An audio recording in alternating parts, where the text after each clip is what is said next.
The Magic of Thinking Big by David J. Schwartz, Philosophy Doctor. Chapter 5 How to Think and Dream Creatively, Part B. Before long, the group, which 10 minutes ago was solidly against the idea, now begins to work up real enthusiasm. Work to eliminate poverty. Most crime stems from the low income levels.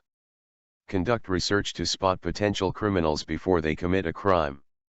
Develop surgical procedures to cure some kinds of criminals. Educate law enforcement personnel in positive methods of reform. These are just samples of the 78 specific ideas I've tabulated that could help accomplish the goal of eliminating jails. When you believe, your mind finds ways to do. This experiment has just one point: when you believe something is impossible, your mind goes to work for you to prove why.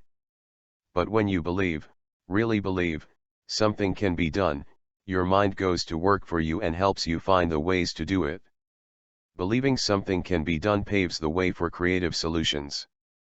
Believing something can't be done is destructive thinking. This point applies to all situations, little and big. The political leaders who do not genuinely believe permanent world peace can be established will fail because their minds are closed to creative ways to bring about peace. The economists who believe business depressions are inevitable will not develop creative ways to beat the business cycle. In a similar fashion, you can find ways to like a person if you believe you can. You can discover solutions to personal problems if you believe you can. You can find a way to purchase that new, larger home if you believe you can. Belief releases creative powers. Disbelief puts the brakes on. Believe, and you'll start thinking constructively. Your mind will create a way if you let it. A little over 2 years ago, a young man asked me to help him find a job with a better future. He was employed as a clerk in the credit department of a mail order company and felt that he was getting nowhere. We talked about his past record and what he wanted to do.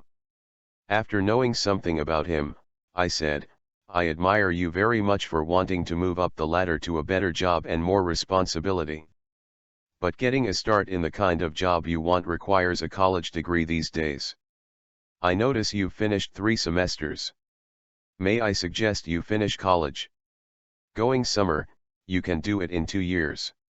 Then I'm sure you can land the job you want, with the company you want to work for." I realize, he answered, that a college education would help. But it's impossible for me to go back to school. Impossible? Why? I asked. Well, for one thing, he began, TM24. On top of that, my wife and I are expecting our second child in a couple of months. We barely get by now on what I make. I wouldn't have time to study since I'd have to keep my job. It's just impossible, that's all. This young man really had himself convinced that finishing college was impossible. Then I said to him, "If you believe it is impossible to finish Seoul, then it is. But by the same token, if you'll just believe it is possible to return to the university, a solution will come. Now, here's what I would like you to do. Make up your mind you are going to go back to school. Let that one thought dominate your thinking. Then think, really think, about how you can do it and still support your family. Come back in a couple of weeks and let me know what ideas you've come up with." My young friend returned 2 weeks later. "I thought a lot about what you said," he began. "I've decided I must go back to school. I haven't figured out all the angles yet, but 2FMD a solution." And he did.